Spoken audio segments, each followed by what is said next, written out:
Hey everyone, welcome back for another deep dive. Yeah.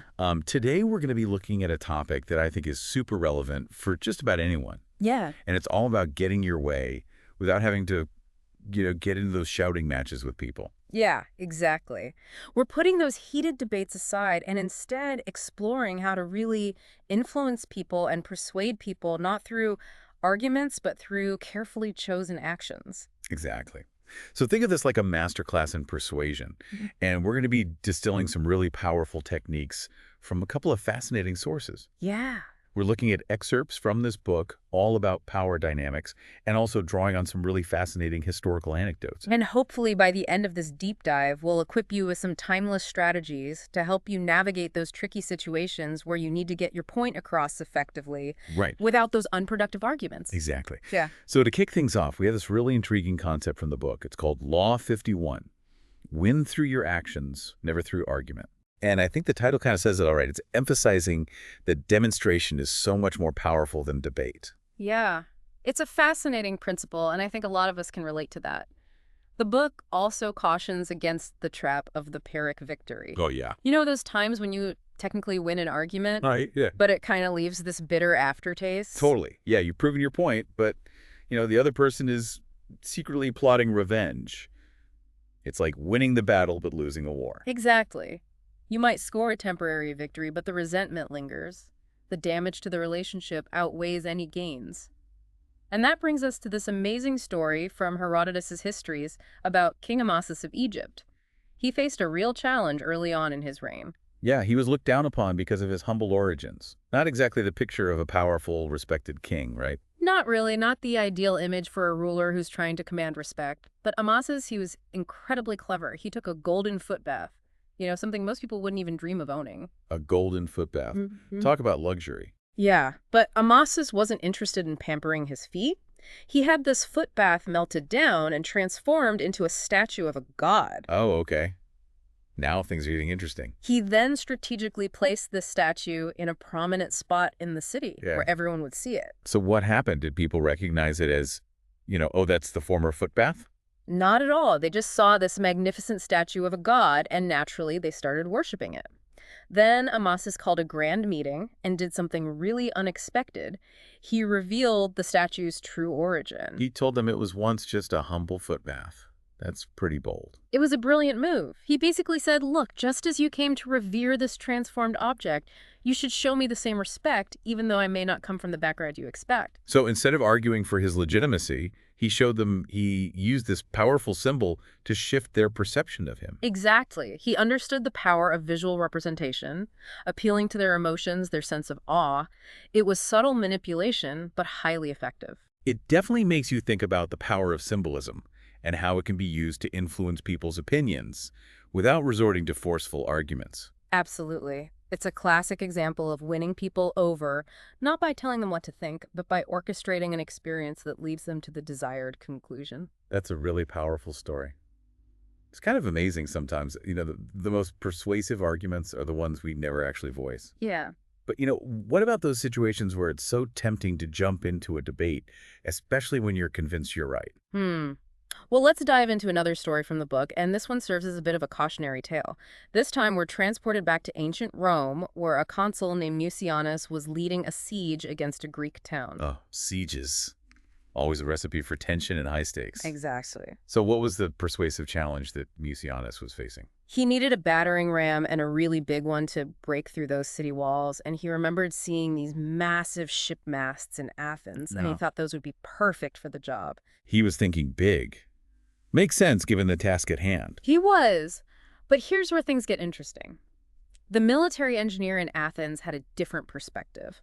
He believed that using the smaller of the two masts would actually be more effective. So they disagreed on the best tool for the job. Exactly. So what did this engineer do? He tried to reason with Mucianus's soldiers. Okay. He drew up these diagrams and presented all his arguments, hoping to persuade them to choose the smaller mast. But arguing with the soldiers of a powerful Roman consul? yeah, That just seems like a risky move. very risky. And the book highlights this as a classic example of failing to understand power dynamics. Yeah. The soldiers, they actually warned the engineer that their leader was not a man to be trifled with. Did he listen? He did not. He was so convinced of his own rightness, so determined to prove his point that he sent the smaller mast anyway. I can't imagine that went over very well with Mucianus. It did not. He was furious when that smaller mast arrived. Yeah. He saw it as a direct challenge to his authority and demanded that the engineer be brought to him. Oh, that poor engineer. He's about to learn a harsh lesson. He was. And to make matters worse, when he finally stood before Mucianus, instead of reading the room and trying to appease this enraged consul, he doubled down on his arguments. He just kept arguing. He did. He tried to explain yet again why he was right. It was a classic case of someone so fixated on their intellectual superiority that they completely missed the social cues, the very real danger they were in. Yeah. What happened? Well, Mucianus, in a fit of rage, had the engineer flogged to death. Oh, wow. It's a brutal story, but it serves as a stark reminder that sometimes winning an argument simply isn't worth the potential cost. It's a powerful lesson in choosing your battles wisely. And it really highlights the importance of understanding the nuances of power dynamics, especially when you're dealing with someone in a position of authority. Absolutely. Sometimes it's more important to protect yourself and your position than to be right. You know, this engineer's knowledge and expertise couldn't save him because he failed to grasp the bigger picture, the social and political forces at play.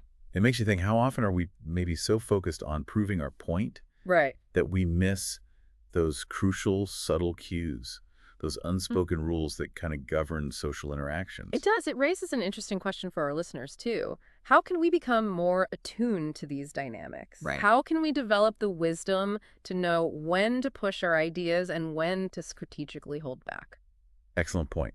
Now let's switch gears a bit and look at another fascinating story from the book, this one involving the brilliant Michelangelo and his iconic statue of David. Ah, Michelangelo, true master of his craft. This should be good. It is. Picture this. Michelangelo is commissioned to create a masterpiece from this massive block of marble that was considered ruined by another sculptor. Wait, how do you ruin a block of marble? Apparently, the previous artist had made some pretty serious errors, like drilling a hole right through where the legs should have been. It was a challenging task, even for someone as skilled as Michelangelo. Oh, wow. But he took it on with his usual brilliance and started working on this incredible statue of David. However, there was a snag. Florence's mayor Soderini came to inspect the work in progress and declared that David's nose was too big. Ugh. Another powerful figure with a strong opinion. Exactly. Did Michelangelo argue back? He did not. He was much too clever for that.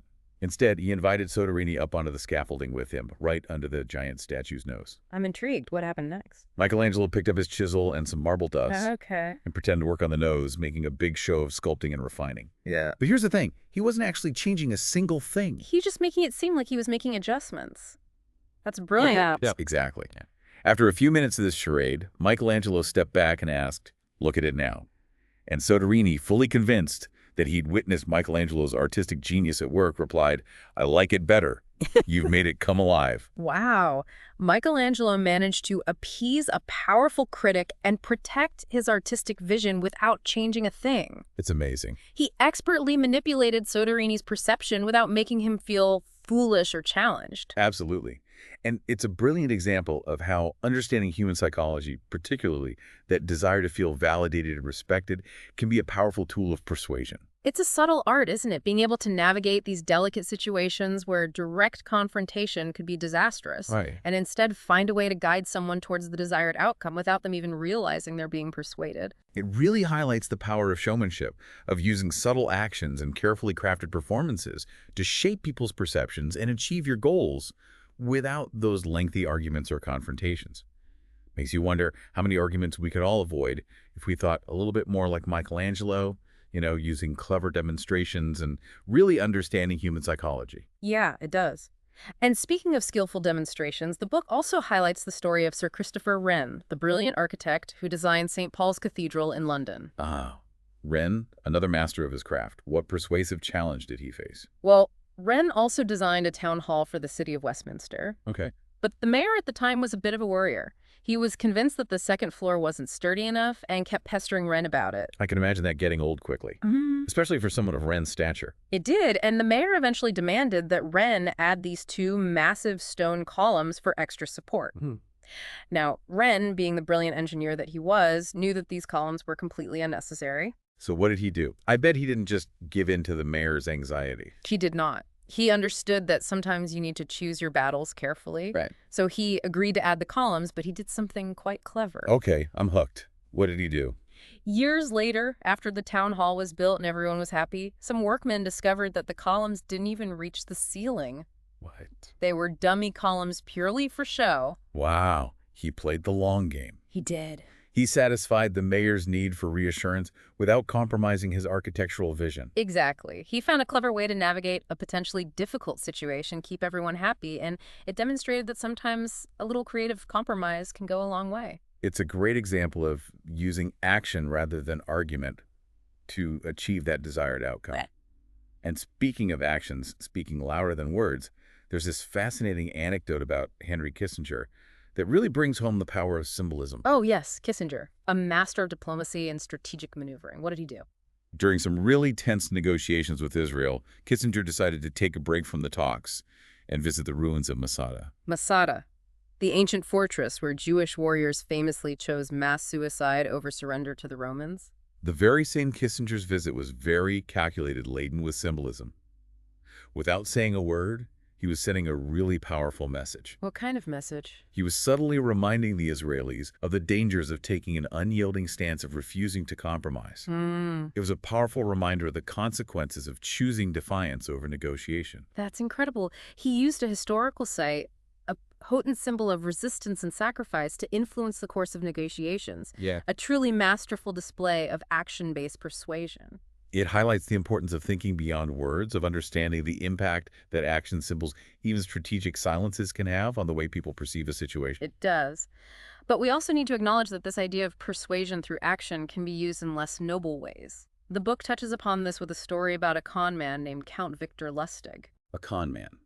How does that fit into our discussion? Lustig was a master of deception. He made a fortune by selling people a fake money copying machine. Oh, wow. But what's interesting is how he used argumentation not to persuade, but to deceive. So he used words as a tool of manipulation. Exactly. When a sheriff finally caught up to him, Lustig didn't deny the scam. Instead, he engaged the sheriff in this really confident argument, using all this technical jargon to distract him and create doubt. So he used these confident arguments to kind of deflect attention from the truth. Precisely. Yeah. He cleverly manipulated the sheriff's emotions, playing on his desire to appear knowledgeable and in control.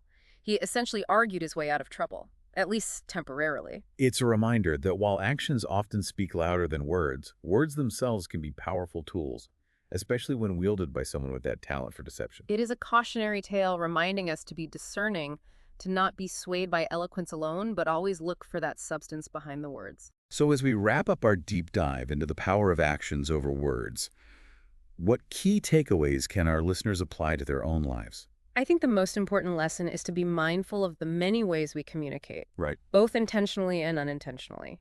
Sometimes a carefully chosen action, a well-timed gesture, or even a strategic silence can be far more persuasive than any argument. Absolutely. Yeah. It's about understanding that power of symbolism, the impact of visual representation, and the art of using actions to really shape perceptions. And it's about choosing your battles, wisely recognizing when to push your ideas and when to strategically step back. Right. And of course, always being aware of the ethical implications of your actions. Such great advice. Okay. So listeners, as you navigate your own persuasive challenges, remember that sometimes the most effective way to get your point across is to show, not just tell. Use those actions to make your mark on the world. And never underestimate the power of a well-placed gesture, a strategically chosen symbol, or a moment of eloquent silence. That's all the time we have for today's deep dive. Thanks for joining us.